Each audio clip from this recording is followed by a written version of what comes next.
kuat nandang kahanan. Sopo sing ora krasa kelangan,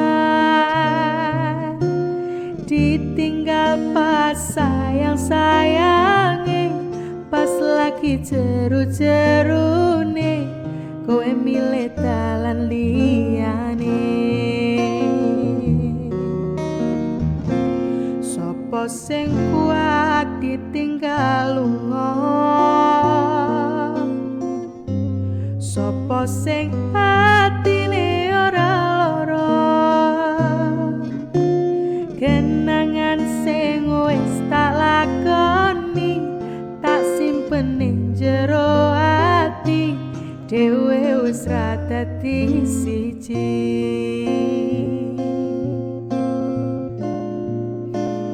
Yo wis ben tak lakoni nganti sakuat-kuate ati, pesenku mung siji sing ati-ati, iso ku mung mendem esok tekan sonten, mergo sadar diri kula dudu sinten-sinten.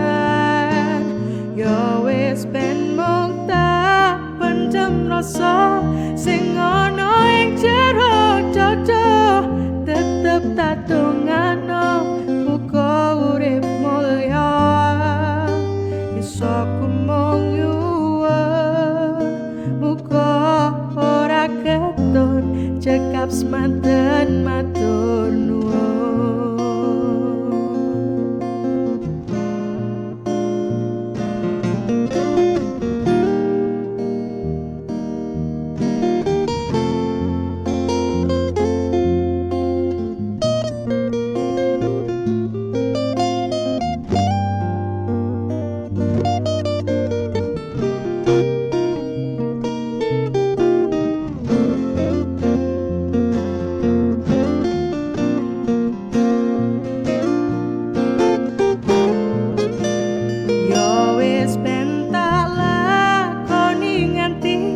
Sakuat-kuate ati, pesenku mung siji sing ati-ati, iso ku mung mendem esok tekan sonten, mergo sadar diri kula dudu sinten-sinten.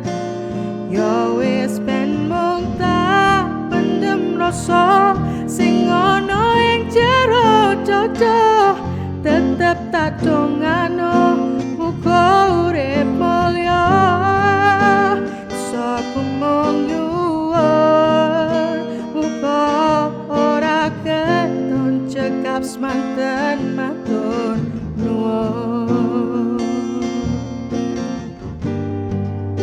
Iso ku mung nyuwun muga ora ketun cekap semanten matur nuwun.